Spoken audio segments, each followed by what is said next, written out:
సమయంలో దేవుని గ్రంథములో నుండి అపోస్తలుడైనటువంటి పౌలు కొలస్సీలకు రాసినటువంటి పత్రిక 1వ అధ్యాయము 28వ వచనాన్ని మనము చదువుకుందాం. ప్రతి మనుష్యుని క్రీస్తునందు సంపూర్ణునిగా చేసి ఆయన ఎదుట నిలువబెట్టవలెనని సమస్త విధములైన జ్ఞానముతో మేము ప్రతి మనుష్యునికి బుద్ధి చెప్పుచు ప్రతి మనుష్యునికి బోధించుచు ఆయనను ప్రకటించుచున్నాము. ఈ మాటలని అపోస్తలుడైనటువంటి పౌలు గారు కొలస్సీలకి వ్రాసాడు. ఈ 28వ వచనములో మేము ఆయనను ప్రకటించుచున్నాము అని కొలస్సీలకి వ్రాయడాన్ని మనము చదువుకున్నాం. పౌలు గారు అదేవిధంగా అతనితో ఉన్నటువంటి తిమోతి, అలాగే అతని యొక్క సహకారులు వీరేం చేశారట? ఆయనను ప్రకటించుచున్నాము. ప్రకటించారు. వారు ప్రకటించడం పని. ఎవరిని ప్రకటించారట? ఆయనను ప్రకటించారు, అనగా యేసుక్రీస్తు వారిని ప్రకటించారు. పౌలు గారు కొరింథీయులకు రాస్తూ మొదటి పత్రిక 1వ అధ్యాయము 23వ వచనంలో ఈ విధంగా రాశాడు. అయితే మేము సిలువ వేయబడిన క్రీస్తును ప్రకటించుచున్నాము. ఎవరిని ప్రకటించారట? సిలువ వేయబడిన క్రీస్తును ప్రకటించుచున్నాము. 2వ అధ్యాయము 2వ వచనం, అదే పత్రిక 2వ అధ్యాయము 2వ వచనం. నేను యేసుక్రీస్తును అనగా సిలువ వేయబడిన యేసుక్రీస్తును తప్ప మరి దేనిని మీ మధ్య నేను ఎరగకుందునని నిశ్చయించుకొంటిని. అక్కడ ఈ పౌలు గారు వ్రాసినటువంటి మాట, సిలువ వేయబడిన యేసుక్రీస్తును తప్ప మరి నేను దేనిని కూడా ప్రకటించడము లేదు. పౌలు గారు కొరింథీయులకు రాసినటువంటి 2వ పత్రిక 4వ అధ్యాయము 5వ వచనం. పౌలు గారు కొరింథీయులకు రాసినటువంటి 2వ పత్రిక 4వ అధ్యాయము 5వ వచనం. అంధకారములో నుండి వెలుగు ప్రకాశించును గాక అని పలికిన దేవుడే తన మహిమను గూర్చిన జ్ఞానము యేసుక్రీస్తునందు వెల్లడిపరచుటకు మా హృదయములలో ప్రకాశించెను గనుక మేము మమ్మును గూర్చి ప్రకటించుకొనుటలేదు. పౌలు గారు ఏమని రాస్తున్నారు? నా గురించి ప్రకటించుకోవడంలే, నాతో ఉన్నటువంటి వారిని గురించి ప్రకటించడంలే, మరి ఎవరి గురించి ప్రకటిస్తున్నారట? క్రీస్తు యేసును గూర్చి. క్రీస్తు యేసును గూర్చి. ఆయనను గురించి ఏమని ప్రకటిస్తున్నారు? ఆయన ప్రభువనియో మమ్మను గూర్చి యేసు నిమిత్తము మేము మీ పరిచారకులమనియో ప్రకటించుచున్నాము. పౌలు గారు అదేవిధంగా అతనితో ఉన్నటువంటి వారు ప్రకటించారు. ఎవరిని ప్రకటించారు అంటే, ఎవరి గురించి ప్రకటించారంటే, వారిని గురించి ప్రకటించుకోలేదు. నా బ్యాక్గ్రౌండ్ ఇది అని వారిని గురించి ప్రకటించుకోలేదు. సిలువ వేయబడిన యేసుక్రీస్తు వారిని మాత్రమే ప్రకటించాడు. ఎందుకు అంటే,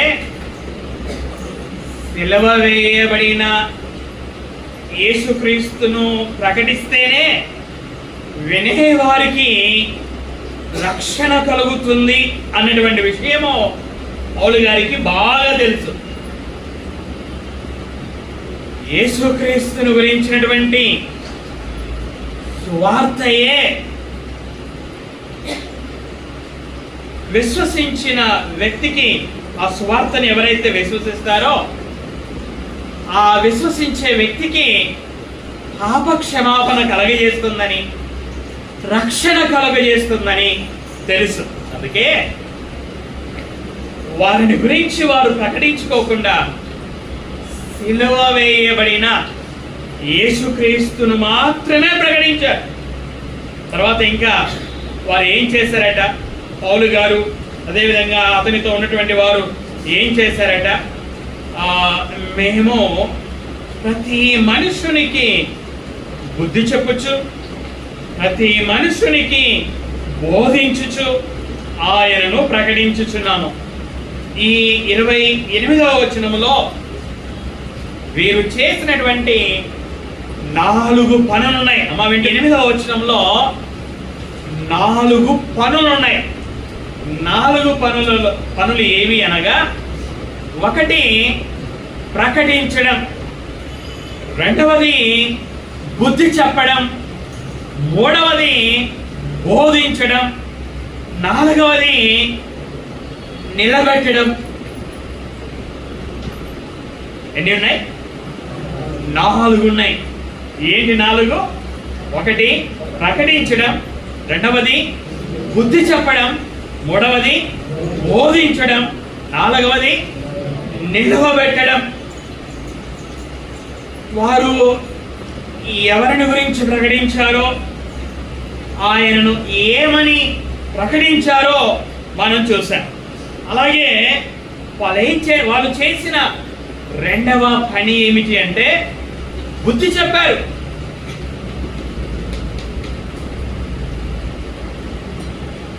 అలాగే 3వ పని ఏమిటి అనగా, బోధించారు. వారు ప్రకటించిన తర్వాత ఎవరైతే విని విశ్వసించి బాప్తిస్మం పొందుకొని దేవుని మూలంగా జన్మించారో, అనగా రక్షణ పొందారో, దేవుని మూలముగా జన్మించినటువంటి వారు,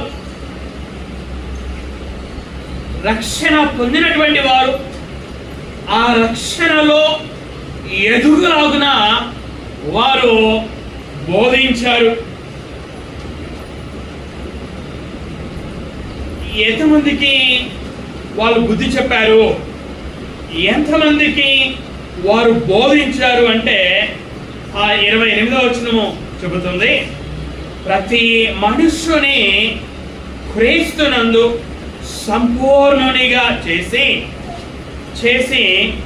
ఆయన ఎదుట నిలవబెట్టవలెనని సమస్త విధములైన జ్ఞానముతో ప్రతి మనుష్యునికి బుద్ధి చెప్పుచు, ప్రతి మనుష్యునికి బోధించుచు ఆయనను ప్రకటించుచున్నాము. ఎంతమందికి బుద్ధి చెప్పారట? ఎంతమందికి బోధించారట? ప్రతి మనుష్యునికి కూడా. అంటే దేవుని దృష్టిలో ప్రతి మనుష్యుడు కూడా ప్రాముఖ్యమైనటువంటి వాడు అని మనకు అర్థమవుతుంది. చదువుకున్న వారు ప్రాముఖ్యమైన వారే, చదువు లేనటువంటి వారు కూడా ప్రాముఖ్యమైనటువంటి వారే, ధనవంతులు ప్రాముఖ్యమైనటువంటి వారే, పేదలు కూడా ప్రాముఖ్యమైనటువంటి వారే. దేవుని దృష్టిలో ప్రతి ఒక్కరూ కూడా ప్రాముఖ్యమైనటువంటి వారు. అందుకే పౌలు గారు కొందరికి బుద్ధి చెప్పి కొందరికి బుద్ధి చెప్పకుండా విడిచిపెట్టలేదు, కొందరికి బోధించి కొందరికి బోధించకుండా విడిచిపెట్టలేదు. వాళ్ళు ఏం చేశారు? ప్రతి మనుష్యునికి కూడా బుద్ధి చెప్పారు, అలాగే బోధించారు. చూడండి, పౌలు గారు అపోస్తలుల ఎఫెసు సంఘపు పెద్దలతో మాట్లాడుతూ ఏమని మాట్లాడాడో మనం చూద్దాం. అపోస్తలుల కార్యములో 20వ అధ్యాయము 31వ వచనాన్ని మనం చదువుకుందాం. కావున నేను 3 సంవత్సరములు రాత్రింబగళ్ళు కన్నీళ్లు విడిచుచు ప్రతి మనుష్యునికి మానక బుద్ధి చెప్పితినని మీరు జ్ఞాపకము చేసుకొని మెలకువగా ఉండుడి. ఇక్కడ పౌలు గారు పెద్దలతో మాట్లాడుతూ ఉన్నాడు. ఎఫెసులో ఉన్నటువంటి సంఘ పెద్దలతో మాట్లాడుతూ ఉన్నాడు. పౌలు గారు ఎఫెసులో 3 సంవత్సరాలు సేవ చేశాడు. ఆ 3 సంవత్సరాలు ఎలా సేవ చేశాడు అంటే రాత్రింబగలు సేవ చేశాడు, కన్నీళ్లు విడుచుచూ సేవ చేశాడు, ప్రతి మనుషునికి కూడా సేవ చేశాడు. ఇక్కడ పౌలు అంటున్నాడు, ఆ పెద్దలతో అంటున్నాడు, ప్రతి మనుష్యునికి మానక బుద్ధి చెప్పి తిని. ఎంతమంది బుద్ధి చెప్పాడట? ప్రతి మనుష్యునికి కూడా మానక అంటే ఎడతెగక బుద్ధి చెప్పాడు అట. ఎందుకు అంటే దేవుడు ఏ ఒక్కరూ కూడా నశించడాన్ని ఆయన కోరుకోవడం లేదు. పేతురు గారు తాను వ్రాసినటువంటి 2వ పత్రిక 3వ అధ్యాయము 9వ వచనములో ఈ విధంగా రాశాడు. కొందరు ఆలస్యమని ఎంచుకొనుచున్నట్లు యేసుక్రీస్తు వారు తన వాగ్దానాన్ని గురించి ఆలస్యము చేయువాడు కాడట. కాడు గాని వినండి, ఎవడును ఇక్కడ కూర్చున్నటువంటి వారిలో కూడా ఎవడును నిత్యాగ్నిలో నశింపవలనని ఆయన కోరుకోవడంలే. కుటుంబంలో ఒక తండ్రికి 5 మంది పిల్లలుంటే 5 మంది పిల్లలు చక్కగా ఉండాలనే తల్లిదండ్రులు కోరుకుంటారు. అదేవిధంగా దేవుడు కూడా ఈ భూమి మీద ఉన్నటువంటి మనుషులలో ఒక్క మనిషి కూడా నిత్యాగ్నిలో నశించిపోవడాన్ని ఆయన కోరుకోవడం లేదు కనుకనే ఆయన ఏం చేస్తున్నాడంటే యేసుక్రీస్తు వారిని ఇంకా ఈ లోకానికి పంపించలేదు. ఆయన ప్రతి మనిషి కూడా మారు మనసు పొందాలి అని దీర్ఘశాంతము కలిగిన వాడుగా ఉంటున్నాడు. కనుకనే పౌలు గారు ప్రతి మనుషునికి కూడా మానకుండా బుద్ధి చెప్పాడు.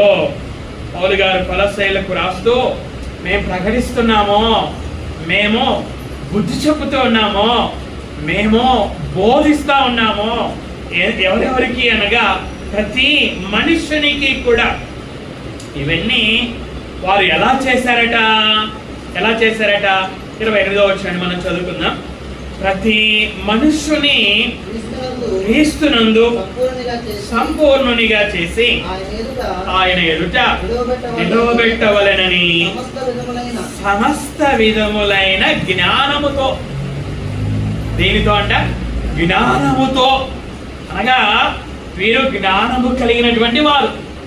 ఏ జ్ఞానం కలిగినటువంటి వారు? లోక సంబంధమైనటువంటి జ్ఞానం కలిగినటువంటి వారు కాదు, భూ సంబంధమైన జ్ఞానం కలిగినటువంటి వారు కాదు. యాకోబు గారు తాను వ్రాసినటువంటి పత్రికలో 2 విధాలైనటువంటి జ్ఞానాన్ని గురించి రాశాడు. ఎన్ని విధాలైన జ్ఞానం? 2 విధాలైనటువంటి జ్ఞానం. ఏమిటి ఆ 2 విధాలైన జ్ఞానం? ఒకటి భూ సంబంధమైనటువంటి జ్ఞానం, రెండవది పై నుండి వచ్చే జ్ఞానం. ఎన్ని జ్ఞానాలు ఉన్నాయి? 2 జ్ఞానాలు. ఒకటి భూ సంబంధమైన జ్ఞానం, రెండవది పై నుండి వచ్చే జ్ఞానం. లేకపోతే ఒకటి లోక సంబంధమైన జ్ఞానం, రెండవది దేవుని సంబంధమైనటువంటి జ్ఞానం. పౌలు గారికి ఏ జ్ఞానం ఉంది అనగా, ఏ జ్ఞానం ఉంది అంటే దేవుని విషయమైనటువంటి జ్ఞానము కలిగినటువంటి వాడు. ఆయనతో ఉన్నటువంటి వారు కూడా ఆ జ్ఞానాన్ని కలిగినటువంటి వారు. కాబట్టి సమస్త విధములైన జ్ఞానముతో ప్రతి మనిషిని కూడా బుద్ధి చెప్తున్నారు, ప్రతి మనిషిని కూడా బోధిస్తున్నారు. బుద్ధి చెబితే ఆయన సంఘానికి రాడేమో అనే ఆలోచన వీరికి లేదు. బుద్ధి చెబితే బాధపడతారేమో, బాధపడడం కన్నా వారు బాధపడిన వారి మేలును వారు ఆశించారు కనుకనే వాళ్ళు బుద్ధి చెప్తా ఉన్నారు. బుద్ధి చెప్పడంలో విశ్వాసులకి బాధ కలిగినా పర్వాలేదు, అప్పుడు తప్పుగా అర్థం చేసుకున్న భవిష్యత్తులో అర్థం చేసుకుంటారు. కాబట్టి గాయపరచబడతారని తెలిసినా బుద్ధి చెప్పడం మానకుండా బుద్ధి చెప్పారు, బోధించారు. పౌలు గారు అదేవిధంగా అతనితో ఉన్నటువంటి వారు ఇప్పటికీ 3 పనులు చేశారు అని మనం చూసాం. ఒకటి ప్రకటించారు, రెండవది బుద్ధి చెప్పారు, మూడవది బోధించారు. ఇవన్నీ కూడా సమస్త విధములైనటువంటి జ్ఞానముతో చేశారు. ఇక ప్రాముఖ్యమైన ప్రశ్న ఏంటంటే, ఈ 3 పనులని వీరు ఎందుకు చేశారు? ఈ 3 పనులని వీరు చేయడంలో ఉన్నటువంటి ఉద్దేశం ఏంటి? వీరి గురి ఏంటి? వీరి లక్ష్యం ఏమిటి అని మనం వాక్యాన్ని పరిశీలన చేసినట్లయితే, ఈ 3 పనులు చేయడంలో వారికి ఒక గురి ఉంది. ఏమిటి ఆ గురి అంటే, విశ్వాసులని దేవుని ఎదుట నిలవబెట్టాలి, ఆయన కుమారుడైన యేసుక్రీస్తు ఎదుట నిలవబెట్టాలి. నిలవబెట్టడం ఇది 4వ పని. నిలువ పెట్టడము. చూడండి, ఈ మాట మనకి అర్థము కావడానికి కొన్ని మాటలను మనం చూద్దాం. లూకాసు వార్త 1వ అధ్యాయము 19వ వచనం. లూకాసు వార్త 1వ అధ్యాయం 19వ వచనం. ఇక్కడ దూత మాట్లాడుతూ ఉన్నాడు. దూత, నేను దేవుని సముఖమందు నిలుచు గబ్రియేలును. ఇక్కడ ఎవరు మాట్లాడుతున్నారంటే, గబ్రియేలు దేవదూత మాట్లాడుతున్నాడు. ఎవరితో మాట్లాడుతున్నారు? జకరియాతో మాట్లాడుతున్నాడు. ఈ మాట్లాడుతున్న సందర్భంలో దేవదూత జకరియాతో చెప్తున్నాడు, జకరియా, నేను ఎవరినంటే నేను దేవుని దూతను. నేను ఎక్కడ నిలుస్తానంటే దేవుని సముఖమందు, లేక ఆయన ఎదుట నేను నిలుస్తాను, ఆయన సన్నిధిలో నేను నిలవబడతాను అని చెబుతున్నటువంటి సందర్భం. నిలవబడుట, దేవుని ఎదుట దూత నిలవబడుట అనే దాన్ని మనం చూస్తున్నాం. అలాగే అపోస్తలుల కార్యములో 27వ అధ్యాయము 24వ వచనాన్ని మనం చదువుకుందాం. అపోస్తలుల కార్యములు 27వ అధ్యాయము 24వ వచనం. నీవు కైసరు ఎదుట నిలవవలసి ఉన్నది. ఇక్కడ ఎవరు మాట్లాడుతూ ఉన్నారు అంటే, దేవుని దూత మాట్లాడుతూ ఉన్నాడు. ఎవరితో మాట్లాడుతున్నాడు అనగా పౌలు గారితో మాట్లాడుతూ ఉన్నటువంటి సందర్భము. పౌలు గారు ఇటలీ దేశానికి ఓడలో ప్రయాణమై వెలుచు ఉన్నటువంటి సందర్భం. అంటే పౌలు గారి మీద యూదులు నేరాలు మోపారు కనుక ఈ పౌలు గారిని అధిపతి అయినటువంటి ఫేస్తు దగ్గరికి తీసుకొని వెళ్ళారు, ఫేలిక్స్ దగ్గరికి తీసుకొని వెళ్ళారు. తర్వాత పౌలే చెప్తాడు, నేను కైసరు ఎదుట నేను చెప్పుకుంటాను అని చెప్పాడు. కనుక పౌలు గారిని ఇటలీ దేశానికి తీసుకొని వెళ్తా ఉన్నారు. ఇటలీ దేశానికి రాజధాని అయినటువంటి రోమ్లోనే కైసరు ఉంటారు, అనగా చక్రవర్తి ఉంటారు. ఆ దినాలలో ఈ రోమీయులు ప్రపంచాన్ని పరిపాలన చేశారు. ఈ ప్రపంచమంతటిని కూడా ఆ కైసర్ గారు పరిపాలన చేస్తూ ఉండేవారన్నమాట.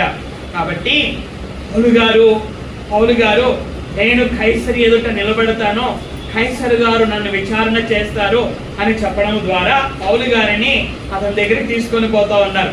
అలాగా ఇటలీకి ప్రయాణం అవుతున్నప్పుడు వాళ్ళు ఓడలో ప్రయాణం చేస్తున్నారు.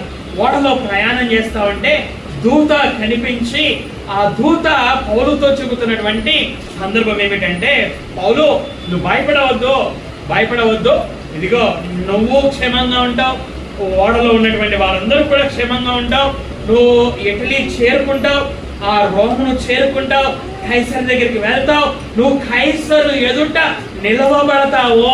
ఎవరి ఎదుట? కైసర్ ఎదుట. ఎవరు నిలవబడాలి? పౌలు నిలవబడాలి. ఇప్పుడు పౌలు గారు కొలస్సీలకు రాశాడు కదా, ఏమని రాశాడు? ప్రతి మనుష్యుణ్ణి కూడా ఎవరి ఎదుట నిలవబెట్టాలనుకున్నాడట? దేవుని ఎదుట నిలవబెట్టాలి అనుకున్నాడట. ఆయన కుమారుడైన యేసుక్రీస్తు ఎదుట నిలవబెట్టాలి అనుకున్నాడట. అది అర్థం కావడానికి నిలవబెట్టుట అనే విషయాలను మనం చూస్తూ ఉన్నాం. అలాగే మనం ఇంకా రోమీలకు రాసినటువంటి పత్రిక, పౌలు గారు రోమీలకు రాసినటువంటి పత్రిక 14వ అధ్యాయము 10వ వచనాన్ని మనము చదువుకుందాం. పౌలు గారు రోమీలకు రాసినటువంటి పత్రిక 14వ అధ్యాయం 10వ వచనం. అయితే నీవు నీ సహోదరునికి తీర్పు తీర్చనేలా, నీ సహోదరుని నిరాకరింపనేలా మనమందరము, పౌలు చెప్తున్నాడు, రోమీలకు చెప్తున్నాడు. ఏమని చెప్తున్నాడు? రోమాలో ఉన్నటువంటి విశ్వాసులారా, నేను అలాగే మీరు మనమందరము కూడా దేవుని న్యాయపీఠము ఎదుట నిలుతుమో. ఏమని చెప్తున్నాడు పౌలు? విశ్వాసులారా, మనమందరం కూడా నిలబడాలి. ఎవరి ఎదుట నిలబడాలి? దేవుని ఎదుట నిలబడాలి. ఆయన న్యాయపీఠము ఎదుట నిలబడాలి. జడ్జ్మెంట్ సీట్ అని అంటారు. ఆ పౌలు గారు కొరింథీయులకు రాసినటువంటి 2వ పత్రిక 5వ అధ్యాయము 10వ వచనం చూడండి.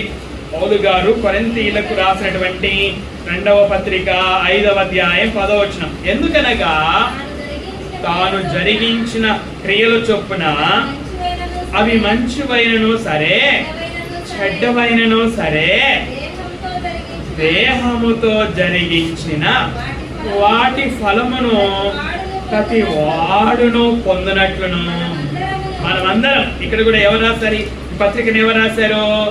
పౌలు గారు రాశారు. ఎవరికి రాశాడు? కొరింథీయులకు రాశాడు. ఏమని రాశాడు వాళ్ళకి?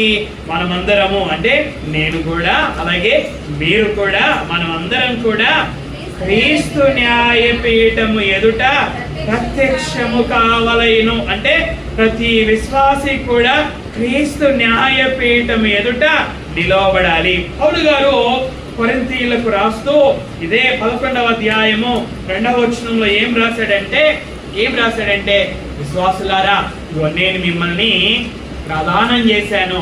ఎవరికి ప్రదానం చేశాను? యేసుక్రీస్తుకు ప్రదానం చేశాను. ప్రదానం చేసిన తర్వాత మిమ్మల్ని ఆయన ఎదుట ఎలా నిలవబెట్టాలి అని అనుకున్నానంటే, పవిత్రురాలైన కన్యకగా నిలవబెట్టాలి అనేదే నా గురి. అంటే పౌలు గారు విశ్వాసులని అనగా సంఘాన్ని క్రీస్తు ఎదుట నిలవబెట్టాలి. ఎలాగా తయారు చేసి సంఘాన్ని ఎలా తయారు చేసి నిలవబెట్టాలనుకున్నాడట? పవిత్రురాలైన కన్యకగా తయారు చేసి నిలవబెట్టాలి అని వ్రాయడాన్ని మనం చూస్తున్నాం. పౌలు గారు ఎఫెసీ సంఘానికి రాస్తూ, సంఘస్థులారా, నేను మిమ్మల్ని యేసుక్రీస్తు ఎదుట నిలవబెట్టాలి. మీలో ముడత లేకుండా, మీలో మచ్చ లేకుండా, మీలో ఏమీ లేకుండా మీరు పరిశుద్ధమైన వారిగా, నిర్దోషమైన వారిగా మిమ్మల్ని ఆయన ఎదుట నిలవబెట్టాలని యేసుక్రీస్తు వారు నిలవబెట్టుకోవాలి అని ఆయన తన ప్రాణం పెట్టాడు అని పౌలు గారు వ్రాశారు. ఇక్కడ పౌలు గారు ఇంతవరకు మనం చదువుకున్న ఈ వాక్యాల సారాంశం అంతా ఏమిటంటే, ప్రతి విశ్వాసి కూడా భవిష్యత్తులో దేవుని ఎదుట, అలాగే ఆయన కుమారుడైన యేసుక్రీస్తు ఎదుట నిలవబెట్టాలి. అయితే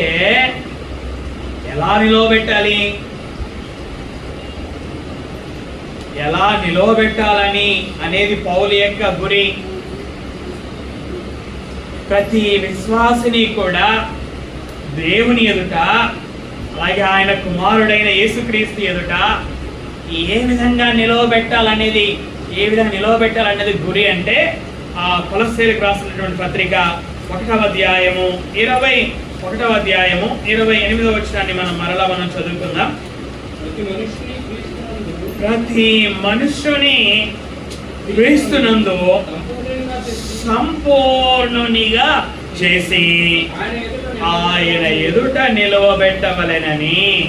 వినండి, ఈ వచనంలో ఎన్ని పనులు ఉన్నాయని చెప్పాను? 4 పనులు ఉన్నాయని చెప్పాను. ఏవేవి 4 పనులు? 1వది ఏంటి? ప్రకటించడం. 2వది ఏంటి? బుద్ధి చెప్పడం. 3వది ఏంటి? బోధించడం. ఈ 3 పనులను పౌలు గారు మరియు అతనితో ఉన్నటువంటి వారు ఎందుకు చేశారు అంటే, ఏ గురి కలిగి చేశారు అంటే, ప్రతి విశ్వాసిని కూడా దేవుని ఎదుట, ఆయన కుమారుడైన యేసుక్రీస్తు ఎదుట క్రీస్తునందు సంపూర్ణునిగా చేసి నిలవబెట్టడానికి.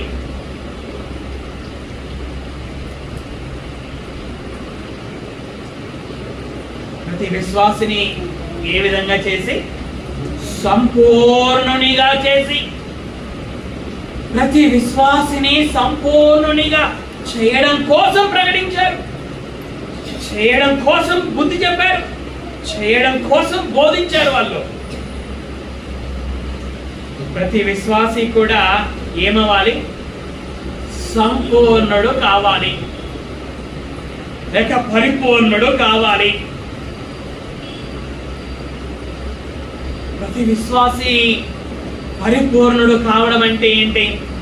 ఇప్పుడు యేసుక్రీస్తు వారు కొండ మీద కూర్చొని శిష్యులతో, బహుజన సమూహముతో ఆయన వారికి బోధిస్తున్నటువంటి సందర్భంలో దేవుని గురించి, ఆయన స్వభావం గురించి చెప్పడాన్ని మనం చూస్తాం. మత్తయి సువార్త, అందరూ బైబిల్ తీయండి. మత్తయి సువార్త 5వ అధ్యాయము 48వ వచనం. మత్తయి సువార్త 5వ అధ్యాయం 48వ వచనం. మీ పరలోకపు తండ్రి, ఆయన పరలోకపు తండ్రి ఏమై ఉన్నాడట? పరిపూర్ణుడై ఉన్నాడు. మా అందరికి అర్థమవుతుందా? దేవుడు ఏమై ఉన్నాడట? పరిపూర్ణుడై ఉన్నాడు అట. దేవుడు పరిపూర్ణుడు కావడం అంటే, దేవుడు పరిపూర్ణుడు అనగా అర్థం ఏమిటి? ఆయన, మనము 45వ వచనాన్ని మనం చదువుకుంటే, మత్తయి సువార్త 5వ అధ్యాయం 45వ వచనం. ఆయన చెడ్డవారి మీదను మంచి వారి మీదను తన సూర్యుని ఉదయింపజేసి నీతిమంతుల మీదను అనీతిమంతుల మీదను వర్షము కురిపించుచున్నాడు. దేవుడు ఏం పనులు చేస్తున్నాడో ఇక్కడ యేసుక్రీస్తు వాళ్ళు చెప్పారు. ఆయన ఏం చేస్తున్నాడట? ఉదయింపజేస్తా ఉన్నాడట. దేనిని ఉదయింపజేస్తున్నాడట? తన సూర్యుడిని ఉదయింపజేస్తా ఉన్నాడట. ఉదయింపజేస్తున్నాడు. ఎవరి మీద ఉదయింపజేస్తా ఉన్నాడట? ఇక్కడ వినండి, ఎవరి మీద ఉదయింపజేస్తున్నాడట? ఎవరి మీద? చెడ్డవారి మీద, మంచివారి మీద. దేవుడు మంచివారి మీద మాత్రమే తన సూర్యుడిని ఉదయింపజేయడానికి శక్తి కలిగినటువంటి వాడు. చెడ్డవారి మీద సూర్యుడిని ఉదయింప చేయకుండా ఉండే శక్తి కలిగినటువంటి వాడు. ఉదాహరణకి పాత నిబంధనలో నిర్గమాకాండములో దేవుడు మోషేని ఎక్కడికి పంపించాడు? ఐగుప్తు దేశానికి పంపించాడు. ఐగుప్తు దేశంలో ఎవరున్నారని పంపించాడు? ఇశ్రాయేలీలు ఉన్నారని పంపించాడు. వారిని ఆ దేశంలో నుండి విడిపించడానికి పంపించాడు. కనుక దేవుడు మోషే గారి ద్వారా ఎన్ని సూచక కార్యాలను చేయించాడు? 10 సూచక క్రియలను చేయించాడు. చివరి సూచక క్రియ ఏంటి? ఐగుప్తు దేశంలో ఉన్నటువంటి కుటుంబాలలో ప్రతి కుటుంబంలో జ్యేష్ఠ కుమారుడు చనిపోవడం. అయితే ఐగుప్తీల కుటుంబాలలో మాత్రమే చనిపోయారు. ఇశ్రాయేలీల కుటుంబాలలో జ్యేష్ఠ కుమారుడు చనిపోలేదు కదా. అనగా ఈ ఇశ్రాయేలీలను కాపాడాడు ఆయన. ఐగుప్తీయులలో ప్రతి కుటుంబంలో జ్యేష్ఠ కుమారుణ్ణి ఆ సంహారక దూత నశింపజేసేటట్లుగా చేశాడు. ఇలాగ చేసినటువంటి దేవుడు ఈ భూమి మీద మంచి వారి మీద మాత్రమే తన సూర్యుడిని ఉదయింపజేయగలడు. వీరు చెడ్డవారు కాబట్టి వీరి మీద సూర్యుడు ఉదయింపకూడదు అని కూడా ఆయన చేయగలడు. కానీ ఆయన ఏం చేస్తున్నాడు? మంచివారి మీద సూర్యుని ఉదయింపజేస్తున్నాడు, అలాగే చెడ్డవారి మీద కూడా సూర్యుడిని ఉదయింపజేస్తున్నాడు. తర్వాత ఆయన ఏం చేస్తున్నాడట? వర్షాన్ని కురిపిస్తున్నాడు. ఎవరి మీద వర్షాన్ని కురిపిస్తున్నాడు? నీతిమంతుల మీద వర్షాన్ని కురిపిస్తున్నాడు, అనీతిమంతుల మీద కూడా వర్షాన్ని కురిపిస్తున్నాడు. దేవుడు అనీతిమంతుల మీద, మీరు అనీతిమంతులు కాబట్టి నేను మీ మీద వర్షాన్ని కురిపించను అని కూడా ఆయన వర్షాన్ని కురిపించకుండా ఉండగలడు ఆయన.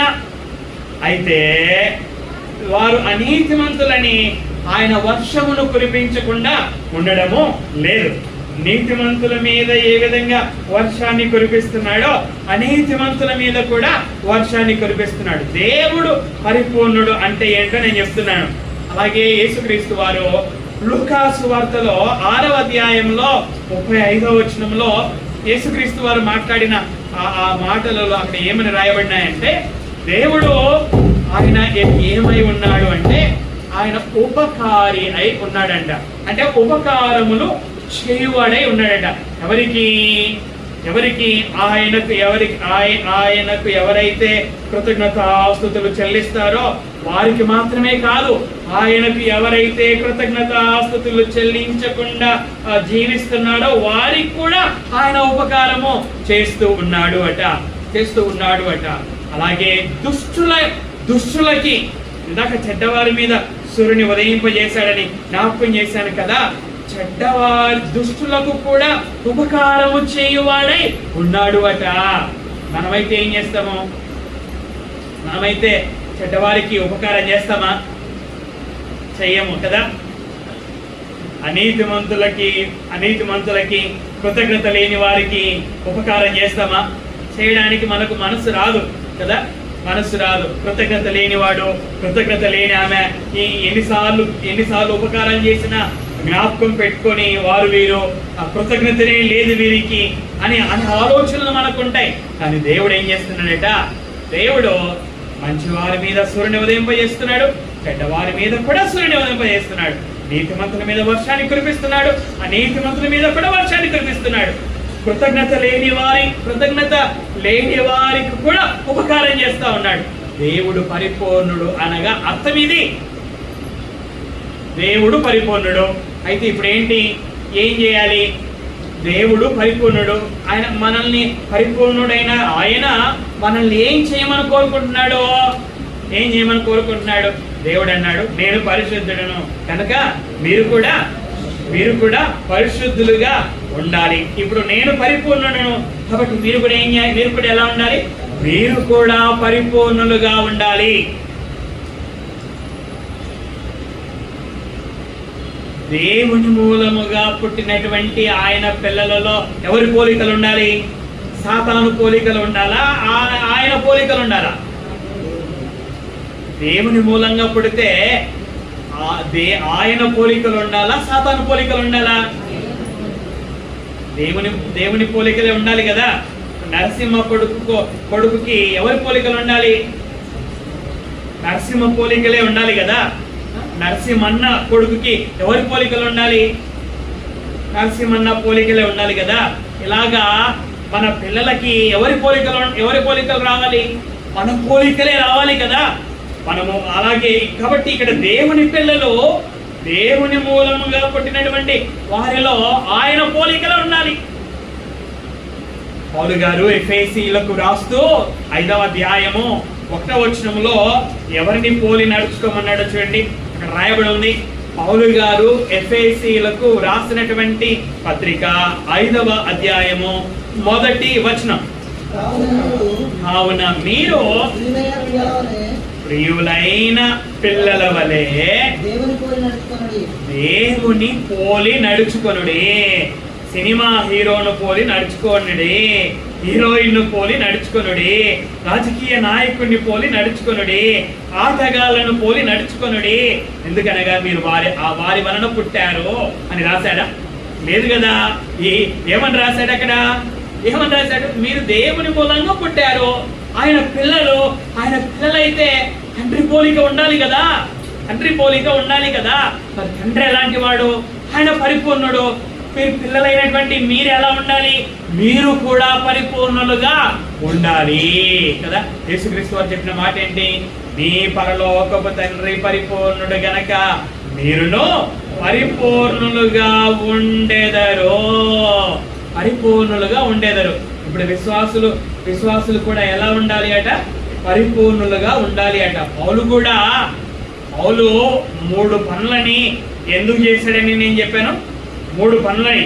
1 ప్రకటించడం, 2వది బుద్ధి చెప్పడం, 3వది బోధించడం. ఈ 3 పనులను ఎందుకు చేశాడు?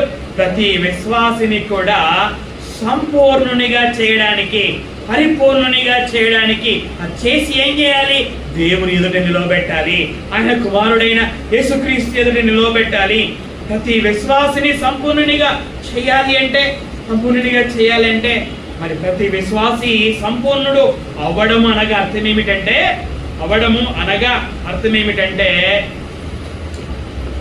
కోపములో పాపము చేయకుండా కోపాన్ని స్వాధీనములో ఉంచుకోవడం. కయ్యూను ఏం చేశాడు? దేవుడు అతని అర్పణని అంగీకరించలేదా? చెప్పండి. అంగీకరించలేదు. కాబట్టి కయ్యూనికి ఏమొచ్చింది? కోపం వచ్చేసింది. కనుక ఆ కోపంలో ఏం చేశాడు? కోపములో తన తమ్ముణ్ణి చంపిపడేశాడు. అంటే కోపమును తన స్వాధీనంలో ఉంచుకున్నాడనే ఉంచుకోలేదనా? తన కోపాన్ని తన స్వాధీనంలో ఉంచుకోలేదు. కోపంలో ఏం చేశాడు? పాపం చేశాడు. విశ్వాసి పరిపూర్ణుడు అవడము అంటే కోపములో పాపము చేయకుండా కోపాన్ని స్వాధీనంలో ఉంచుకోవడం. అలాగే పరిపూర్ణుడు కావడం అంటే నరసింహకి నా మీద ఏమో వ్యతిరేకత ఉంది.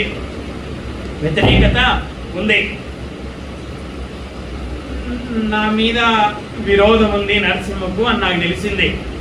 అప్పుడు నేనేం చేయాలంటే రొట్టె తీసుకోక మునుపో, ద్రాక్షరసం తీసుకోక మునుపే నరసింహ దగ్గరికి పోయి, నరసింహ ఏంటి నా మీద నీకున్నటువంటి విరోధం ఏంటి అని నరసింహతో మాట్లాడి నరసింహతో సమాధాన పడాలి. నరసింహతో ఏంటి సమాధాన పడేది అని అనుకుంటే అది పరిపూర్ణంగా ఉండడం కాదు. నరసింహ నా వయసులో చిన్నవాడైనా నరసింహ దగ్గరికి పోయి నరసింహతో మాట్లాడి సమాధాన పడడమే పరిపూర్ణమైన జీవితము.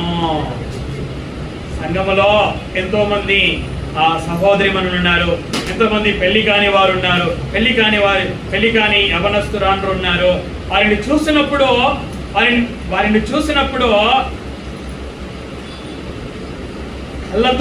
కళ్ళతో చూస్తూ ఉన్నప్పుడు, వినండి, కళ్ళతో చూస్తూ ఉన్నప్పుడు మోహపు చూపు చూడకుండా కళ్ళని స్వాధీనంలో ఉంచుకోవడమే పరిపూర్ణంగా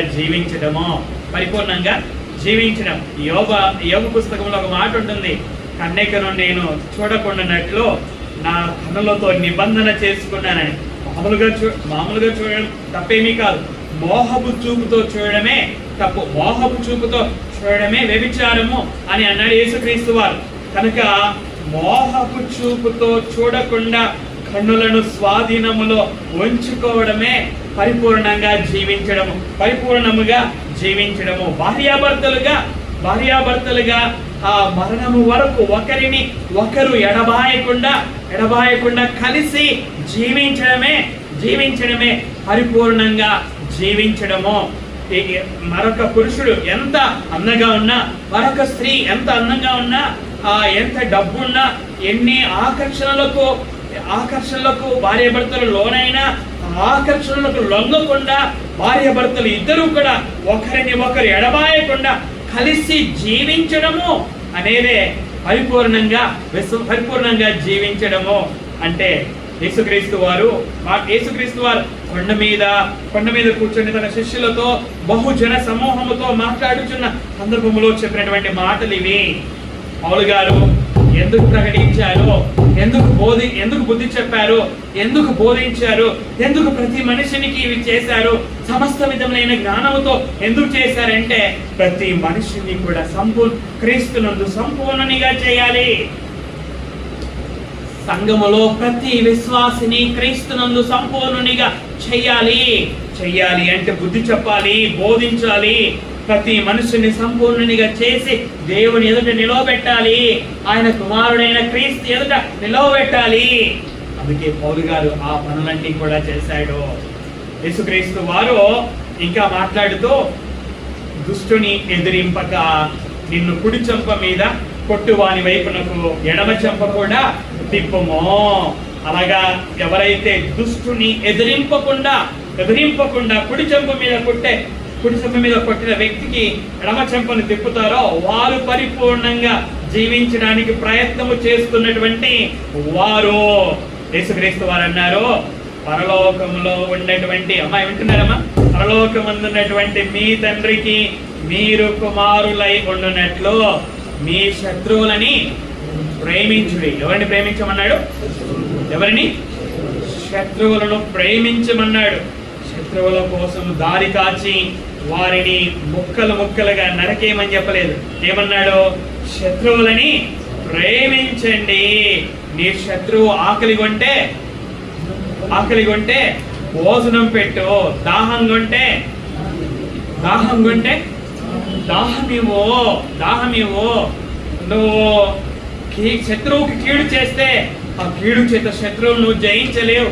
శత్రువుకు మేలు చేయి, ఆ మేలు చేత శత్రువును నువ్వు జయిస్తావు, కీడును జయిస్తావు అని యేసుక్రీస్తు వారు చెప్పారు. పరిపూర్ణంగా జీవించడం అంటే ఏ విశ్వాసి అయితే శత్రువు ఆకలి కొన్నప్పుడు భోజనం పెడతాడో, ఏ విశ్వాసి అయితే శత్రువు దాహం కొన్నప్పుడు దాహం ఇస్తాడో ఆ విశ్వాసి పరిపూర్ణ స్థితిలోని పరిపూర్ణుడుగా కావడానికి ప్రయత్నము చేస్తున్నటువంటి విశ్వాసి. యేసుక్రీస్తు వారు ఏమన్నారు? మిమ్మల్ని హింసించు వారి కొరకు ప్రార్థన చేయుడి. యేసుక్రీస్తు వారు అన్నారు, నా నిమిత్తము జనులు మిమ్మల్ని ఏం చేస్తారు? నిందిస్తారు, హింసిస్తారు, అబద్ధంగా మీ మీద చెడ్డ మాటలెల్లా పలుకుతారు అని చెప్పారు కదా. నా నిమిత్తం జనులు మిమ్మల్ని హింసిస్తారన్నారు. హింసించే వారి కోసం ఏం చేయమన్నాడు? నా కొరకు మిమ్మల్ని ఎవరైతే హింసిస్తారో వారి కొరకు వారి కోసము ఏం చేయమన్నాడు?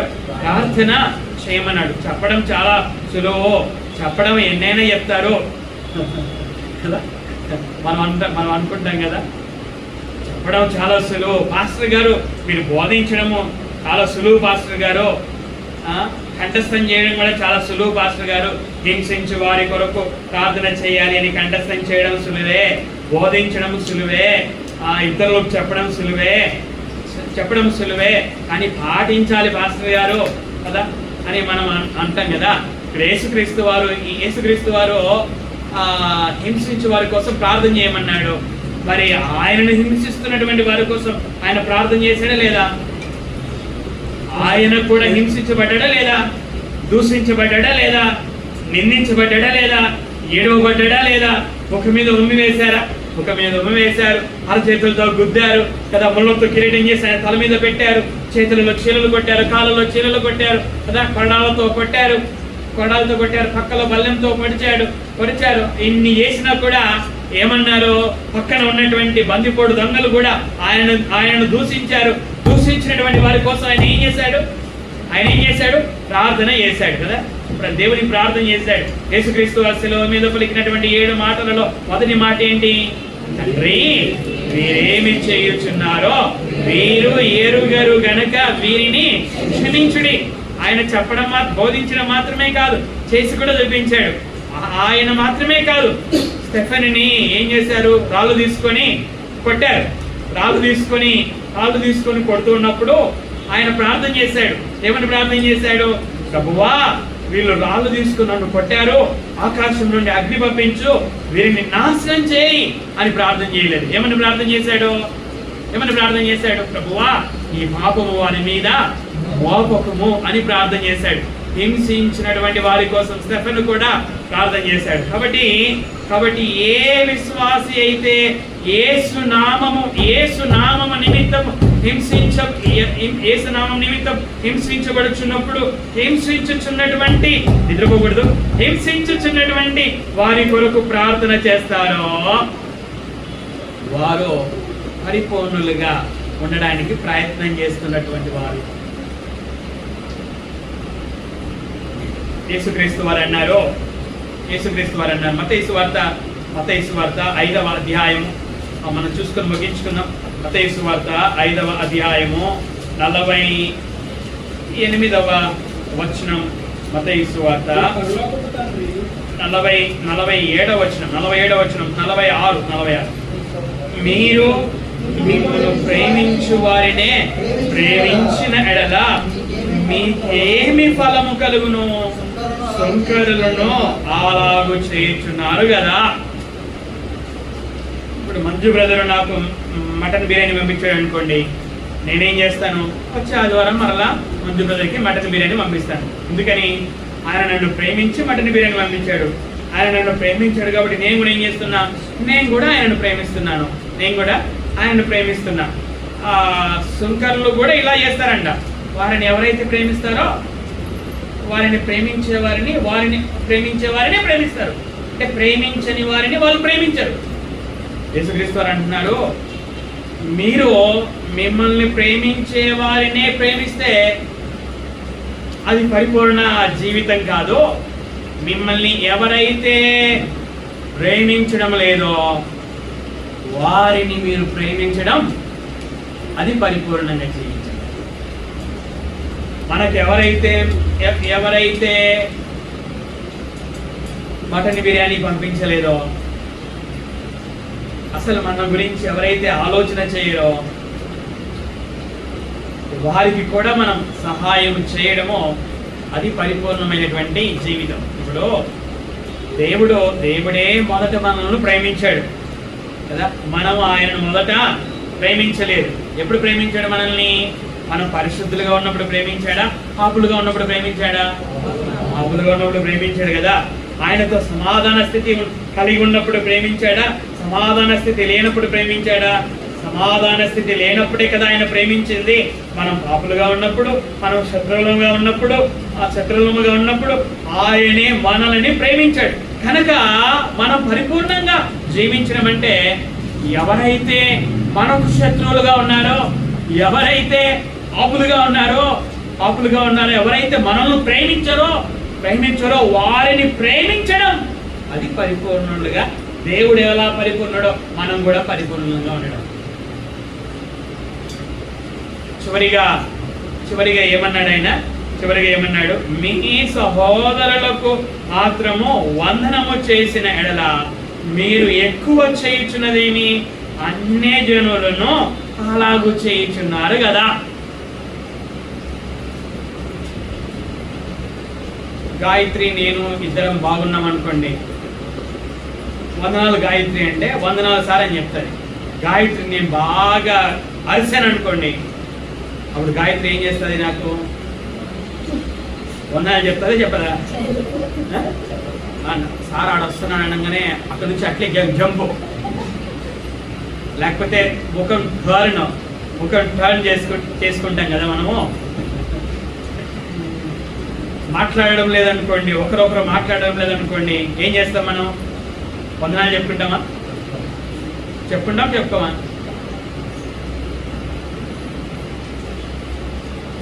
వందనాలు చెప్పేవారికి ఏమన్నా చెప్పడం అది పరిపూర్ణమైన జీవితం కాదు. ఏది పరిపూర్ణమైన జీవితం? వందనాలు చెప్పని వారికి కూడా వందనాలు చెప్పడము, అది దేవుడు ఏ విధంగా పరిపూర్ణుడో మనం కూడా పరిపూర్ణంగా జీవించడం అంటే.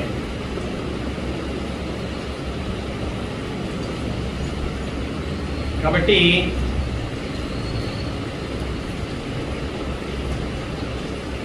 మనకు వందనాలు చెప్పినటువంటి వారికి కూడా మనము వందనాలు చెప్పాలి. పౌలు గారు అదేవిధంగా అతనితో ఉన్నటువంటి వారు ఎందుకు ప్రకటించారో, ఎందుకు బుద్ధి చెప్పారో, ఎందుకు బోధించారో, ప్రతి మనుష్యునికి మానకుండా ఎందుకు ఇవి చేశారు అంటే, వారి గురి ఏంటంటే ప్రతి విశ్వాసిని ఎలా చేయాలి? సంపూర్ణునిగా చేయాలి. క్రీస్తునందు సంపూర్ణునిగా చేయాలి. అది చేసిన తర్వాత ఏం చేయాలి? నిలవబెట్టాలి. ఎవరి ఎదుట నిలవబెట్టాలి? దేవుని ఎదుట నిలవబెట్టాలి. ఆయన కుమారుడైన యేసుక్రీస్తు ఎదుట నిలవబెట్టాలి. కాబట్టి ఈ గురితో వారు ప్రకటించారు, బుద్ధి చెప్పారు, బోధించారు. విశ్వాసులను క్రీస్తునందు సంపూర్ణులు అయ్యే విధంగా వారి జీవిత కాలంలో పరిచర్య చేశారు. కనుక ఈ సమయంలో మనం నేర్చుకోవాల్సిన పాఠాలు ఏమిటి అనగా, మన తండ్రి ఏమై ఉన్నాడు? పరిపూర్ణుడై ఉన్నాడు. కనుక మనం కూడా ఆయన పిల్లలంగా మనం కూడా ఎలా ఉండాలి? పరిపూర్ణులుగా ఉండాలి. కనుక పరిపూర్ణులుగా ఉండుట కొరకు మనము ప్రయత్నము చేయాలి, ప్రయాసపడాలి. దీనిలో పోటీ పడదాం. ఆమె మంచి చీర కట్టుకుంటుంది, నేను కూడా మంచి చీర కట్టుకుంటా అని కాకుండా, ఆమె బంగారం వేసుకుంటుంది, నేను కూడా బంగారం వేసుకుంటా అని కాకుండా, ఆమె టయానికి వస్తుంది. ఇదిగో నువ్వు మాత్రమే కాదు, నేను కూడా టయానికి వస్తా. నువ్వు ప్రార్థన చేస్తున్నావు, నువ్వు మాత్రమే, నేను కూడా ప్రార్థన చేస్తా. నువ్వు పాట పాడుతున్నావు, నీతో పాటు నేను కూడా పాట పాడతాను. నీతో పాటు నేను కూడా పాట పాడతాను. నువ్వు స్తుతులు చెల్లిస్తున్నావు, నేను కూడా స్తుతులు చెల్లిస్తాను. నువ్వు సువార్తకు వస్తున్నావు, నేను కూడా సువార్తకు వస్తాను. నువ్వు వాక్యం చెప్పగలుగుతున్నావు, నేను కూడా వాక్యం చెప్పగలుగుతాను. వాక్యం చెప్పగలుగుతాను. ఈ పోటీ ఉండాలి, ఈ మనస్తత్వం మనకు ఉండాలి.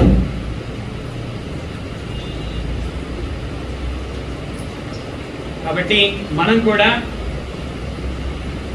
మన దేవుడు, మన తండ్రి పరిపూర్ణుడు గనక ఆయన పిల్లలమైన మనం పరిపూర్ణులుగా ఉండడానికి మనము ప్రతి క్షణం ప్రయత్నం చేద్దాం, ప్రయాసపడదాం. దేవుని వలె పరిపూర్ణులుగా జీవితం. దేవుడు ఆ విధంగా జీవించినప్పుడు సహాయము చేయను కాక. ప్రార్థన చేసుకుందాం. ప్రార్థన విను తండ్రి.